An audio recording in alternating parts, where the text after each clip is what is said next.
Good evening. We begin with an update of the story of an Edmonton toddler who died in a vehicle Tuesday.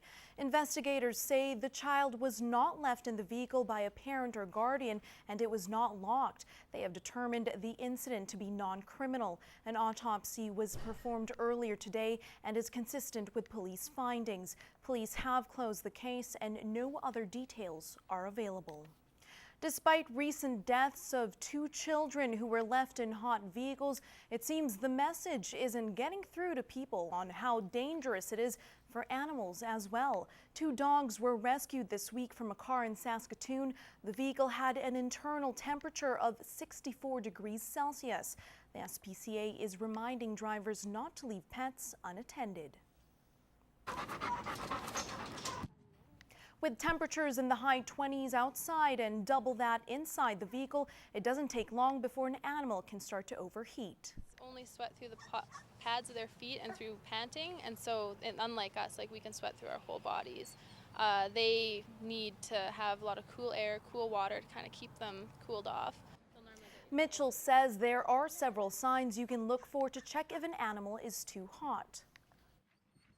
Like if you ever do see windows up on a vehicle and see an animal in there, if they look like they're looking a little restless, uncoordinated, if they look like they're panting excessively. If you see an animal in distress, the SPCA says to report the incident to the authorities immediately before the long-term effects occur. Eventually it will lead to seizures and organ failure, so it's important that if you notice any of these signs to call the RCMP and have them come and take the animal out of the vehicle.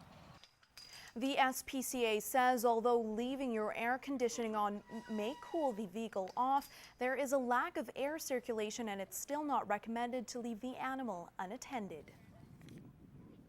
It's a habit millions of people often have a hard time breaking: smoking. There are various methods to kick the habit, from nicotine patches, going cold turkey, to laser therapy. In this week's Healthy Living, we take a look at laser acupuncture and how it works.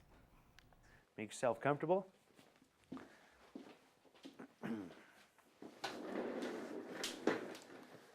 All right. First thing we're going to do is actually get you to put on the glasses. Sure. Okay. It only takes 1 hour and 1 session to help quit smoking.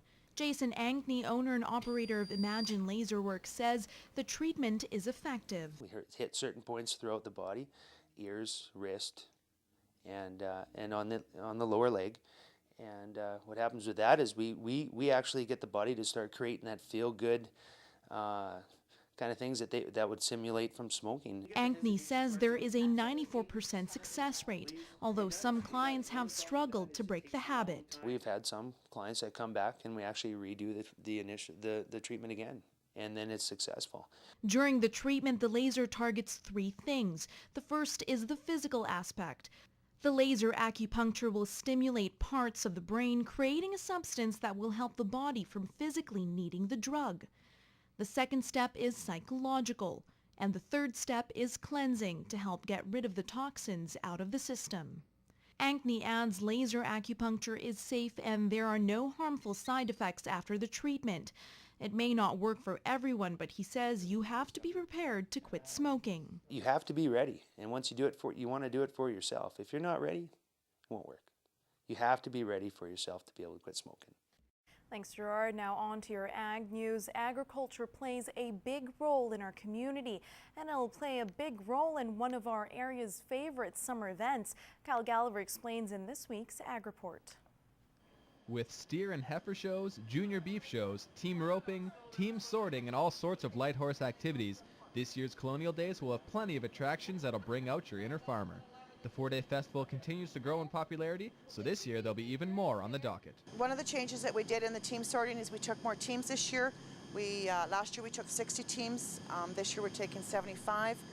That's a very good event to come and watch the team sorting. There's also going to be a very large draft horse show this year. Organizers are expecting about 100 head of draft horses. One of the highlights of the draft horse show is the 6-horse hitch. That will take place on Friday night in front of the grandstand. The draft horse pull is Saturday. That's a very good attraction too, if people like to see those big horses pull. There's even something for the little ones. Country Lane is an interactive area set up to help children learn where their food comes from and how it gets to the market. The kids can go in there. There's dirt to dig in for vegetables. There'll be baby chicks hatching.